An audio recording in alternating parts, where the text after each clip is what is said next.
Hey guys, welcome to the Quick Talk Podcast, the only show handcrafted for small business entrepreneurs looking to explode their business. It's time to get your mind right so you can get your grind right. Are you ready?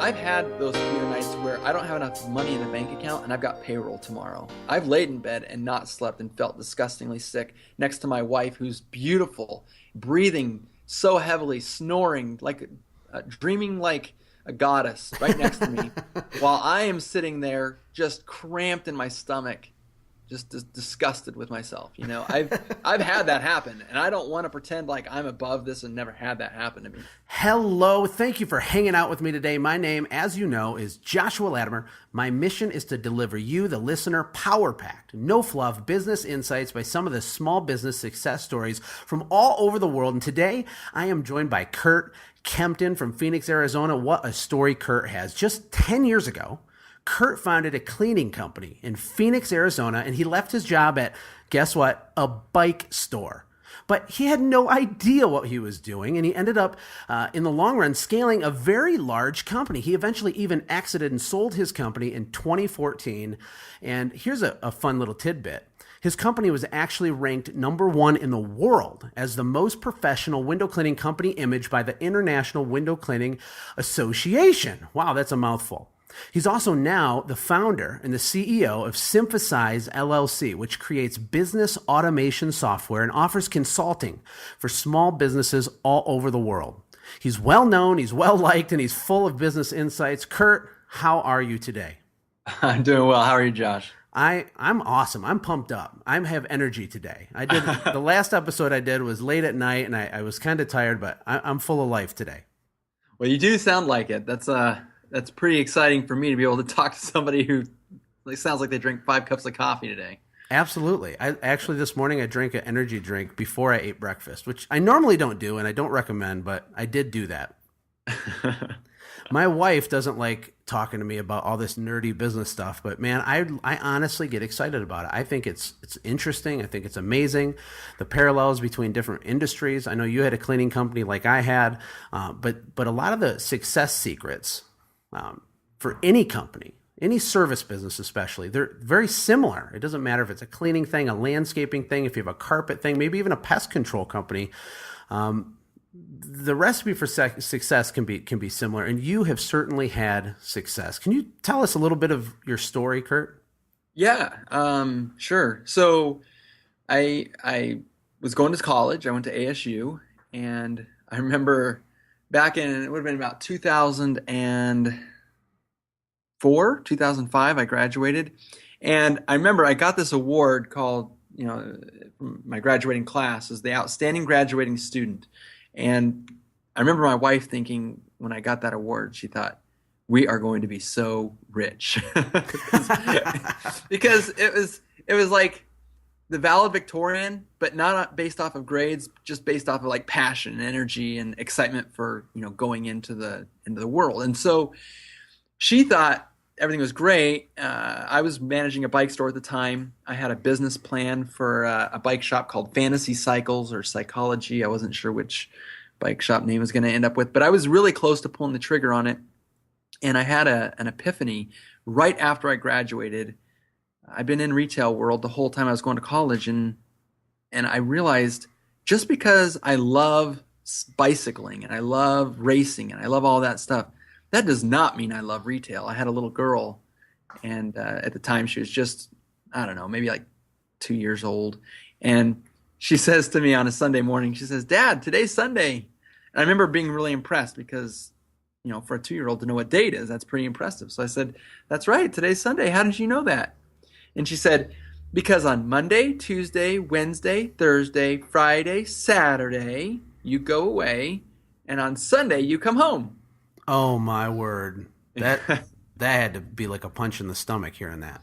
Oh, absolutely. So I let it sit there for a second and linger in my stomach, right? And I just knew that I was doing the wrong thing. I knew that retail, working holidays, working every weekend, doing all the stuff that I was doing in the retail world, it was not what I wanted. And certainly leveraging myself with a bunch of inventory wasn't something that I really wanted. So I began really looking at odd things, like things that people wouldn't want to do but need to get done. So I thought about starting a business where I would go to apartment complexes and take trash from doorsteps to the dumpster.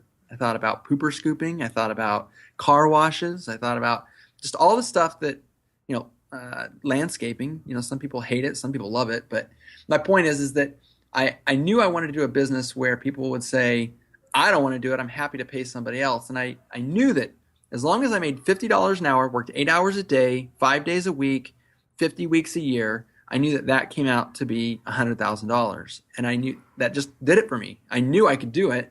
All I had to do was find a service I could do that would accomplish that. And I settled in on window cleaning, and the rest is history. I really got into it. It wasn't really until I was a few years in where I realized that systems was my forte. It's what I loved and was passionate about. And once I realized that's what was my passion, my business exploded. And then, of course, I started the software company and realized that the window cleaning company needed to go away because I believe that a business is an extension of who you are as a person. And I knew that the way I could extend myself the most would be through software. And I needed to be able to retain focus on just one business. So went ahead.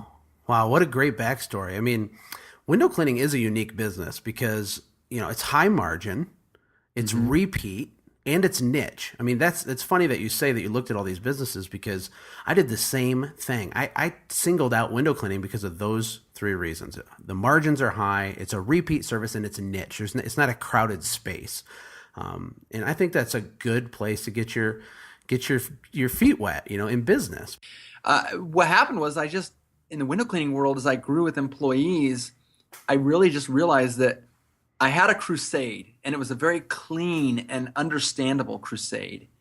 And so getting people to, join my ranks, employees, and helping my customers to realize what kind of a crusade we were fighting, that's really where all of our growth stemmed. And that's one of the reasons that we were able to be so differentiated. I think that it's really easy for a service to become a commodity.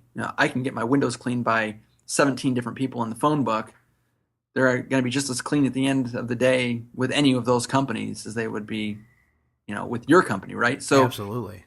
So that crusade became the point which we capitalized on, and we're able to build a ton of value for our customers and set ourselves apart. Well, what I'm hearing from you is this. I hear two things on what Curt just said. Let me unpack that for some of the listeners, because Curt focused on company culture, and he created on what I have coined, what I call the value gap. You don't want your business to be a commodity, meaning that its only value is price based. You don't want your service to be, your price versus the next price versus the next price, which one's the lowest. No. Well, how do you get out of that trap?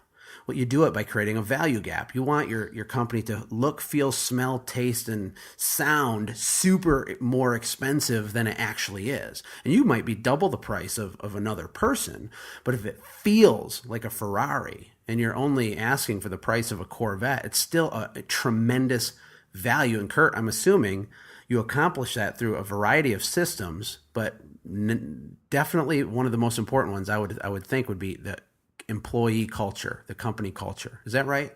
Yeah, absolutely. I think that the neat thing about window cleaning is that most people who have their windows cleaned already have pretty clean windows. The people with the dirty windows aren't having it done anyway. So they've had service providers in their home, whether it was your company or another, and their past experience is the glasses that they view through when they are purchasing a service. And luckily, a lot of labor intense companies really focused on price. And just from a retail perspective, I know a lot of people would say, okay, so that's the Walmart, right? We're going to be able to get your windows cleaned as cheap as possible. And I think with that came a lot of negative experience. And because people had negative experiences and we were able to speak to those right out of the gates and then blow their minds from the experience, it translated to, obviously everyone wants referrals and stuff, but we did get a lot of referrals and we got a lot of repeat business. But our employees at the end of the day felt really special because the customers were telling them how special they were. That's huge. I mean, people overlook this a lot.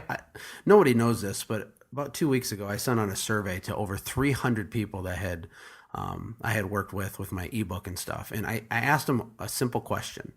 What is the number one area of your business that you struggle with? And to my surprise, I honestly did not expect this. The number one most overwhelming answer was employee issues. And this is a huge one. You go on Facebook, you go into the forums, you go on the message boards, and people say you can't find good help. There's no good workers out there. It's impossible. Nobody wants to work. You're making me crazy. You're making me crazy. Me too. I mean, and there is an element, a very small element of truth to that, and the fact that, yeah, it takes work to, find some talent. In fact, we would actually recruit talent, but that's a different conversation. I think what you're saying is your intentional focus on company culture and making your employee feel special.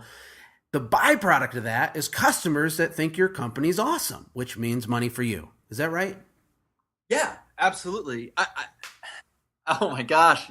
I talk to so many business owners all the time, and I just wish someone would surprise me by coming out of the gates and saying, the biggest asset to my company is the culture that we've created and the employees that we have in our company. But all day long, and I say all day long, I've been surprised and I've been happy with plenty of companies that were able to get past it. But I feel like people do a bad job of finding employees that have a negative experience or a lot of negative experiences. And then they say that there are no good people out there. And that's because they're looking through the glasses of somebody who did a terrible job finding employees and then said, oh, obviously everybody out there's terrible. I hear it so much. And I refuse to believe that God created a world with a bunch of inept, non-caring, dispassionate people. It's not possible that every person is a bad person. It's not. No, absolutely. And I encourage small business guys, even if you're listening out there and you're your only guy, you are the guy. You're the HR department, you're the office worker, you're the technician. You have to view yourself as a chief executive officer for your company. And employee issues and every other issue in your business, this sounds harsh, but it's absolutely true. I'm sure Curt will agree.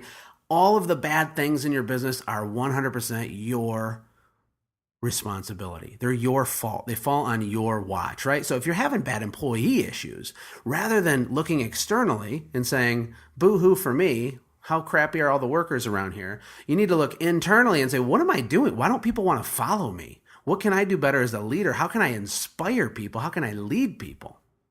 Well, that's right. That's where the crusade comes in. If people, so here's the thing. What you just said is not going to make any sense to people who've been a victim their whole life. And unfortunately, that's from the U.S. population, business owner, entrepreneurial side. I think a lot of people have negative experiences, and so they become victims to the situation. But let me just see if I can color in the lines of what you just said.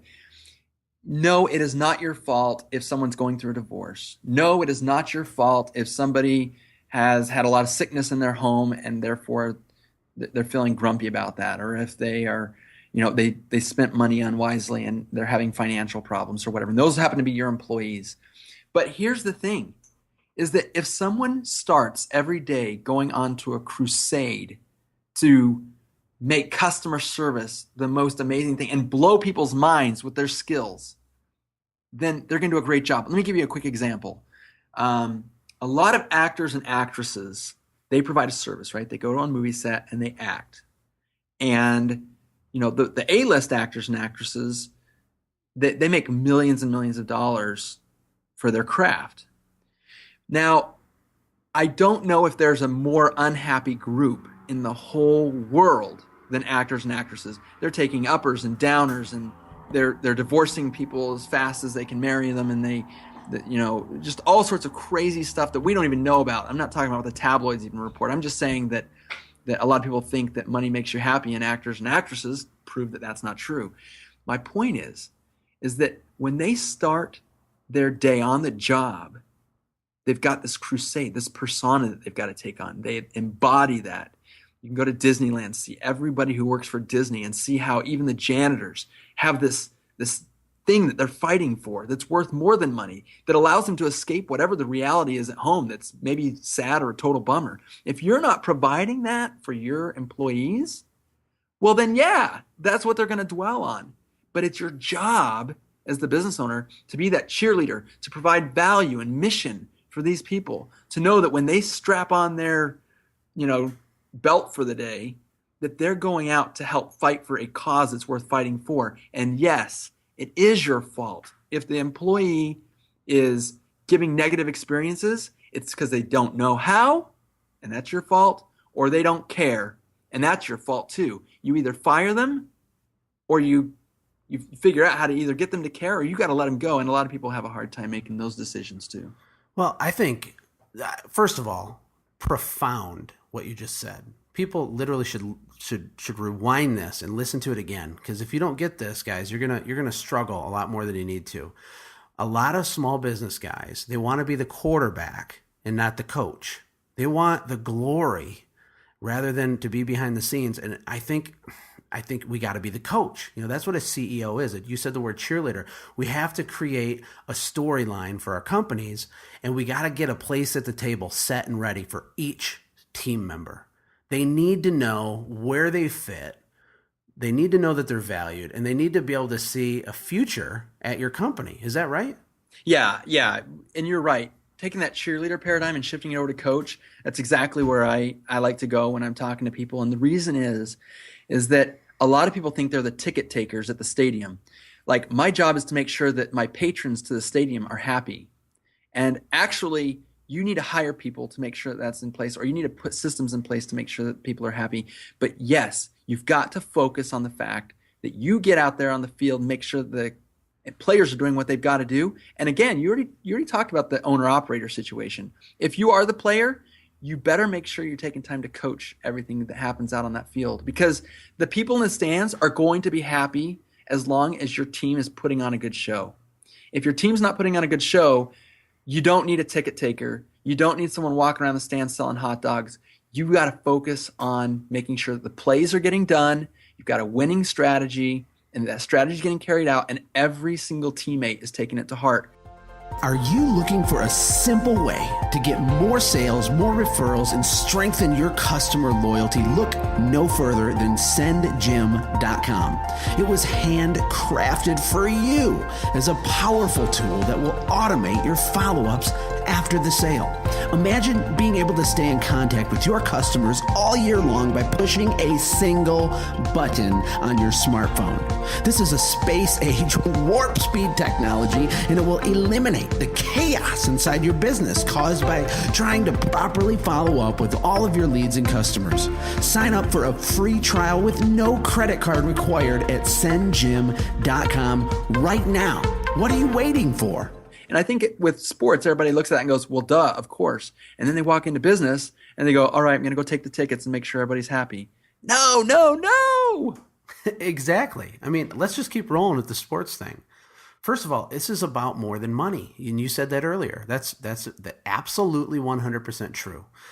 For employees, whether you realize it or not, their self-worth, their value, and what they do and their attitude throughout the day has a lot more to do than just money. And that translates to sports as well, because you got guys getting paid tons of money, right? But they still want to win the championship. And maybe there's a little bit of prima donna stuff going on, but the underlying premise is true. And it's that we all want to be part of something. We want to be part of something bigger than ourselves. We want to get caught up in something. And your job as a CEO is to create the storyline. And the last thing is that if you're the one-man guy, you're your own first employee.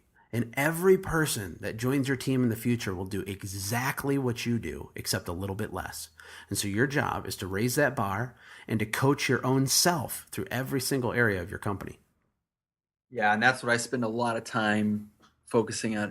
When we're doing consulting and stuff, that's what I will help people with, is to understand this is what your role is in the business, and this is how you hold people accountable, and this is how you spell out the playbook. And I know people talking about it being an operations manual, but I don't know how many people think that operation manuals actually get read. But my point is that you've got to understand what it looks like. And then every day, your job is to make sure that it looks more and more like that, and that everybody else understands what it's supposed to look like. Yep. And you don't have to get overwhelmed, guys. You do not have to panic if you haven't begun this process yet. If the light bulb is starting to go off inside your head and you get that knot in your stomach of excitement, but also fear, don't worry about it. Start small, do something today to enhance your business and to move you towards this path. I call it a MVS, Curt. It's a minimum viable system. It doesn't have to be, 17 pages complex with fail safes and 3 plan B, C, D, all that. Just create something, enhance something. The way that you talk to your customer, do it in a consistent, duplicable way. Maybe that's what you can focus on this week. Maybe next week, maybe the documentation, the way that you document the work that you do throughout the day. Maybe you enhance that, make it a little bit cleaner, a little simpler to understand, because at the end of the day, if you want to escape the rat race, if you want to have your business serve you rather than you be a slave to it, you've absolutely got to start building systems to get yourself outside of your business. Yeah. And the system starts with what you're trying to accomplish. And unfortunately, most of the people I talk to don't know exactly what they're trying to accomplish. And just as a quick hint, if you have a carpet cleaning company, what you want to accomplish needs to be clean carpets and something else, because clean carpets is a commodity, and maybe that's the game you want to play. I don't relate well to people like that, but if all you want to do is just clean carpets, it's going to be very, very difficult to enjoy your time as a business owner, because there's no vision or values or mission or anything. But as long as you can figure out that I make widgets and this is why you should buy from me, then you can start creating systems around that. That's a really good point too, because let's circle back to the value gap. That's what I call it, because when we would give estimates, there is a lot of times, this is the truth. God is my witness. Okay. Our price would be double someone else's, and we still get the job every time. And the reason isn't because I'm a superhero genius. The reason is because our systems in our company created a lot of perceived value throughout the whole customer life cycle. From the moment they reached out to us, to the moment they got that estimate, to the follow-up after the estimate, there's a ton of perceived value being created subconsciously, right? So we had a tremendous value gap. And even though maybe we were $500, it felt like we should cost $1,000. And even though the other guy was $200, it really felt like he should cost $150 because, he wrote his price on the back of a business card and he smelled like cigarettes or something. I don't know. My point is that just like Kevin Dabrowski, who's a friend and a very smart business guy and consultant, he preaches this all the time. Create a lot of perceived value and build your systems around that. Yeah. You want to be able to make the promise that nobody else is willing to make. You've got to be willing to keep it, right? So the way we always say is we got to be willing to keep the promises that no one else will make. And you just need to know what that is. That's a great point. Let's move into some questions, Curt. I want to drill down into some nitty gritty stuff here. First of all, I know you're a reader. You consume information just like I do. We're junkies, right? We constantly are feeding the brain. What's your favorite quote? Well, I just recently read a book about Amazon.com and kind of how it went up. So at any given time, my quote could change. But Jeff Bezos said that he knew if he failed, he wouldn't regret that. But he says, I knew one thing that I might regret is not trying. So I'll say it the way he said it. He said, I knew that if I failed, I wouldn't regret that. But I knew one thing I might regret is not trying.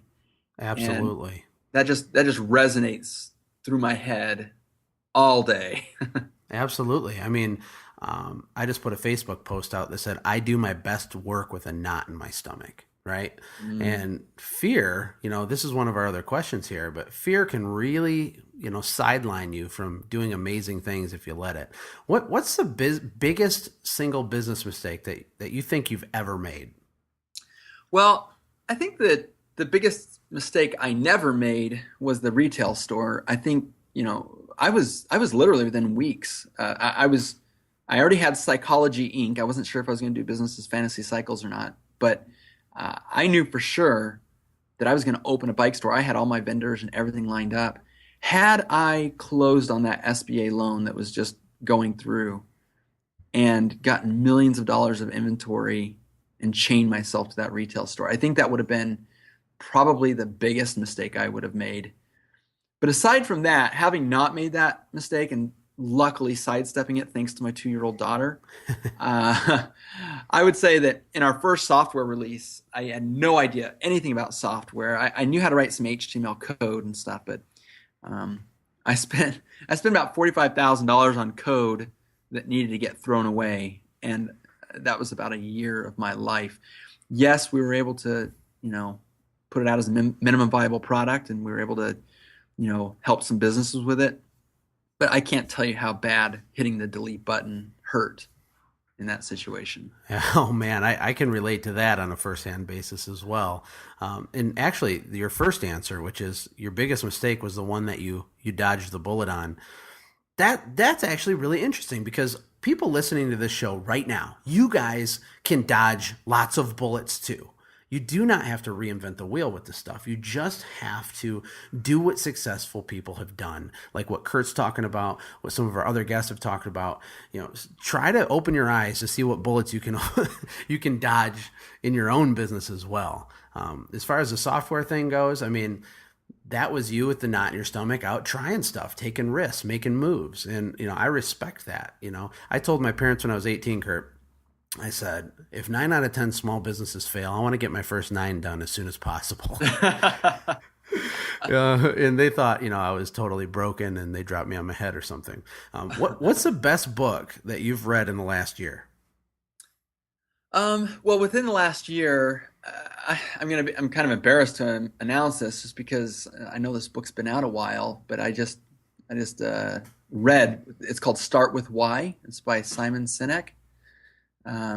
He's actually, I guess, the founder of TED Talks, and he really focuses on that book about encapsulate. It's something I guess I always understood as I was building my businesses, but something that had never really played out in a nice, organized way, the way that he put it together, and really encapsulating your business around why the heck we're doing what we're doing. So it's kind of the why, and then it's the how we're going to do it, and then it's the what we do.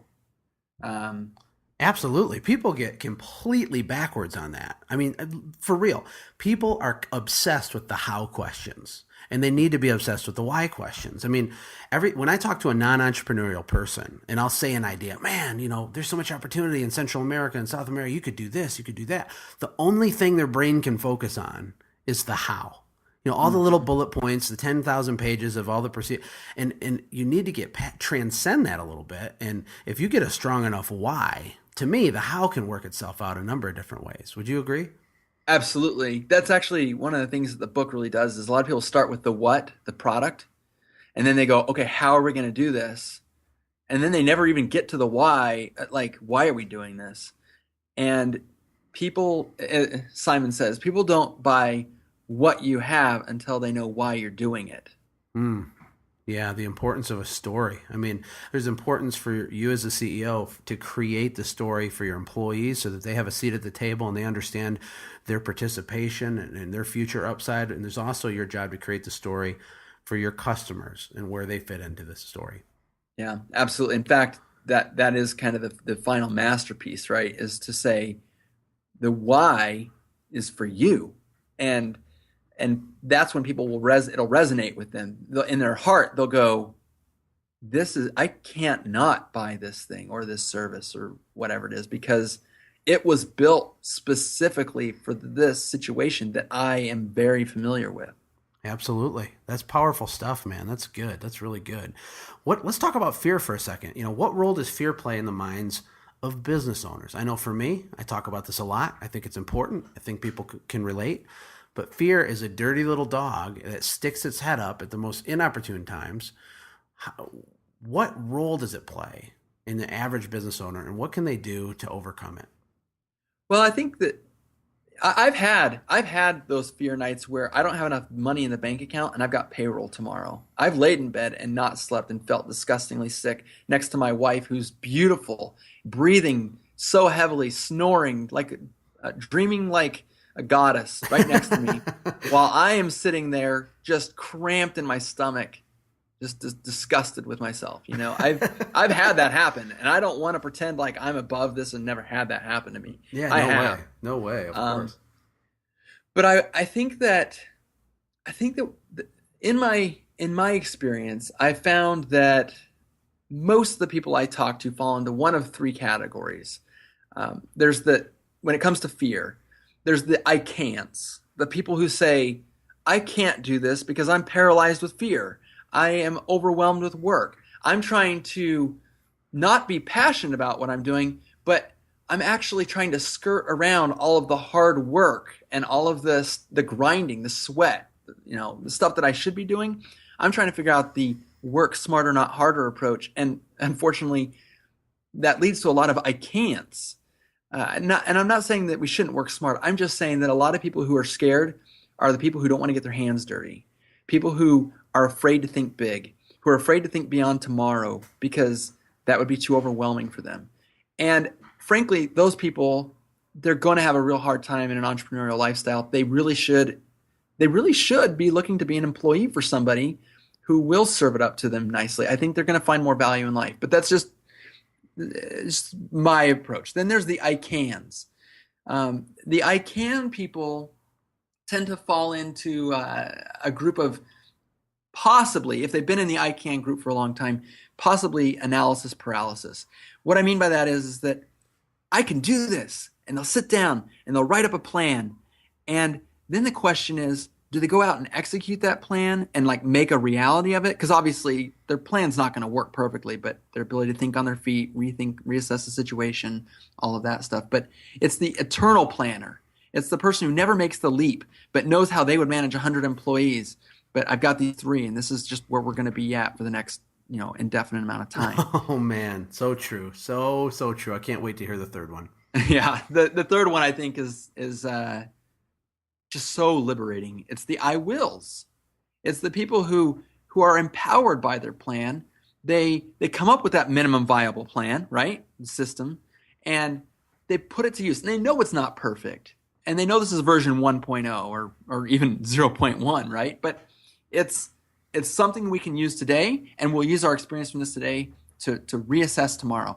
And that's okay. Every day you got to go out there and you are going to have to replan exactly what you're going to do to make today work. I get that. But the problem is, the reason that the I wills do well is they don't let today's problems dictate their entire plan. Absolutely. They have the ability to zoom out, first of all, and get a bird's eye view, and they have the ability to execute. And you're 1,000% right. People don't do it. They don't do stuff. And if you're listening to this show right now and you're not out there doing stuff, then you're missing the boat. You can't be an consumer only. You have to start producing stuff. You can't only absorb information. You have to start producing information, right? You gotta do it. You gotta be a doer, not just a listener or a learner.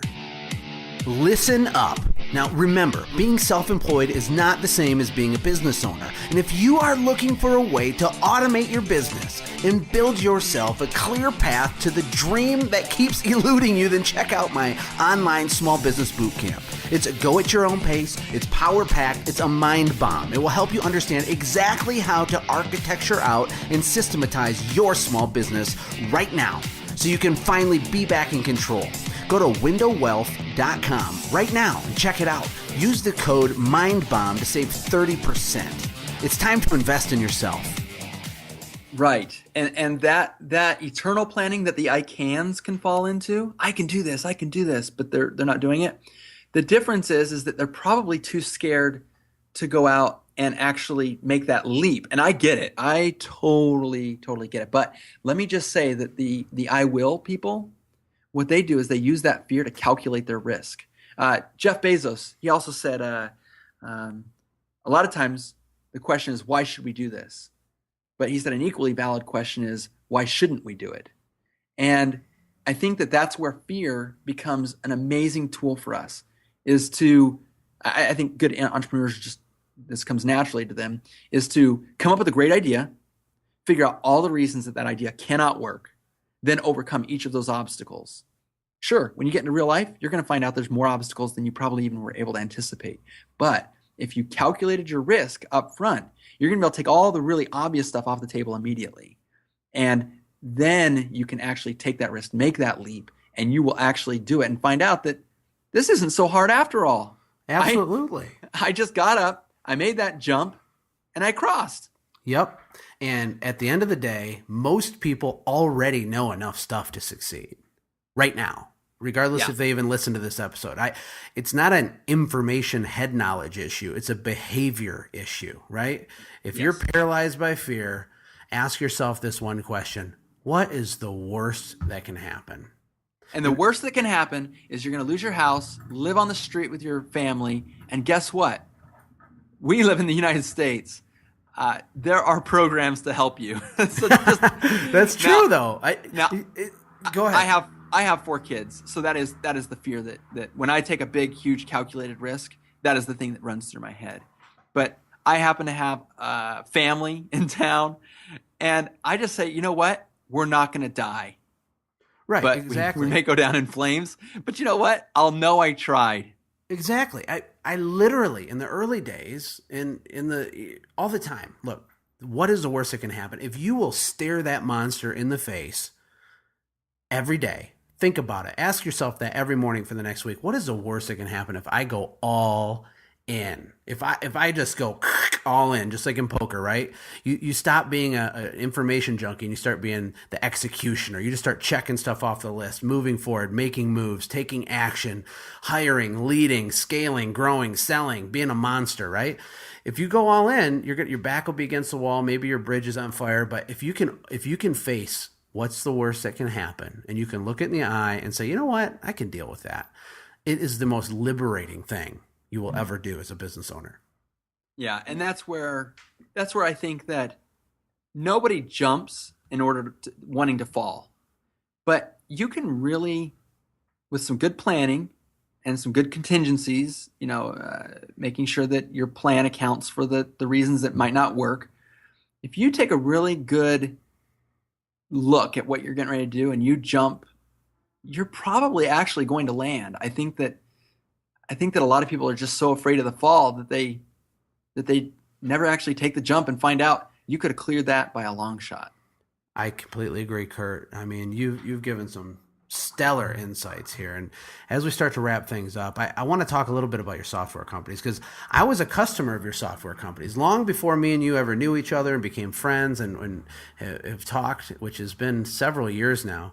Long before that, I was just a guy who wanted to try to automate and systemize my business. And my first introduction with your company was ResponsiBid, which is a software that allows, this is incredible. If you don't know what it is, let me give you what it is in a nutshell. Or maybe I should let you do it, Curt, because you're going to even have more passion. But all I want to say is that I was a user of it. It provided huge value to me. Can you explain what that product is?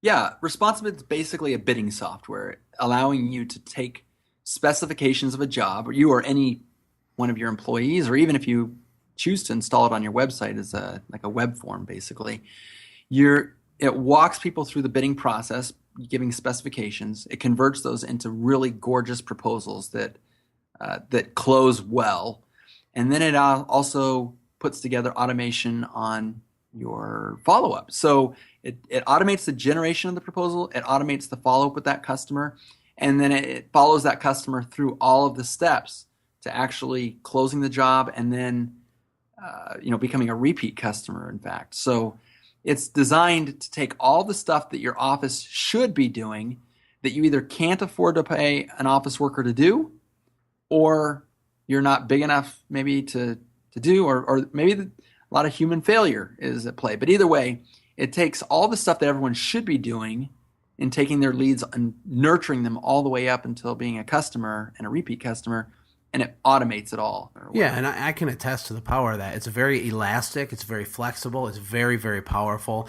Most small business people don't even follow up with their customers, straight up. Let's just lay that out there. They just don't even do it. If they even make a follow-up call, that's like they think they're killing it, right? They're like, dude, I followed up. No, you didn't. One call after a bid, that's not even following up. Following up is a multi-touch process that happens every single time. all year round for every single one of your prospects and customers. And ResponsiBid is a tool that guarantees that that's happening at a high level. Is that right? That's right. That's exactly right. Yeah, I get excited about it because it's amazing stuff. And, it's like 8 times cheaper to keep a customer than it is to get a new one, right? So if you get somebody and they're reaching out to you, get them and keep them. And automating your follow-up after the sale and before the sale to make sure you're staying in front of your customers is one of the easiest and most powerful ways to ensure that you have low attrition, which means customers going out the back door. What about your other software company? Well, it's the same company, it's a different product. So Synthesize builds ResponsiBid, which we just talked about, and also another product called Preburner.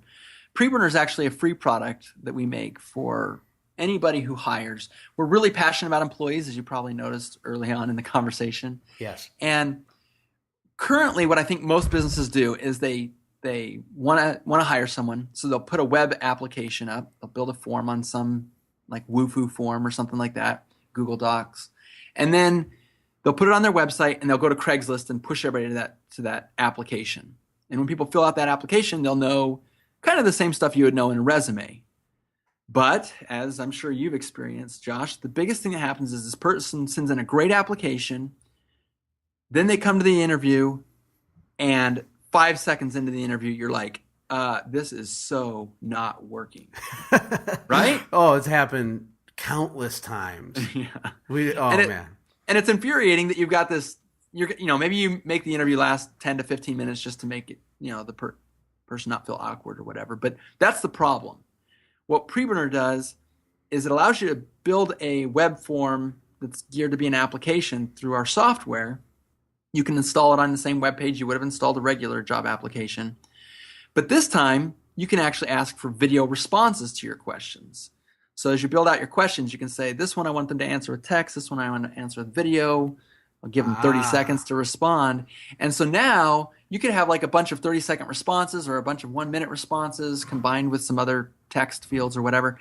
And now you can actually use the software to get a feel for the culture that this person brings with them, how they would fit into your business's culture, and you can actually rate them within your company, whoever's making hiring decisions, and have little chats in their profile. And then because of the automation we built for ResponsiBid, we even went one step further, and we made it so that you could just change the status of an applicant and actually set up automation, whether it be a rejection letter or an interview offer or something like that, that will actually go out to that applicant just by changing their status. Unbelievable. I mean, if you guys are having employee issues out there, this is a tool that you need to do. You need to invest some time up front, build this out and create yourself a little funnel to cram all the potential interviewees down. And then while you're out doing more important things, this thing is just stiff arming all the people that aren't a good fit, right? It's giving you an automated while you sleep way to totally pre-qualify your potential team members. What an amazing thing. Guys, if you're listening, Curt, he's a genuine guy. He does things at a high level. If they need to get a hold of you, Curt, if they have questions or want to, connect, how do they do that? Yeah, you can just go to Symphosize.com. That's SYMPHOSIZE.com. And we have a contact page on there. They can hit me up through there.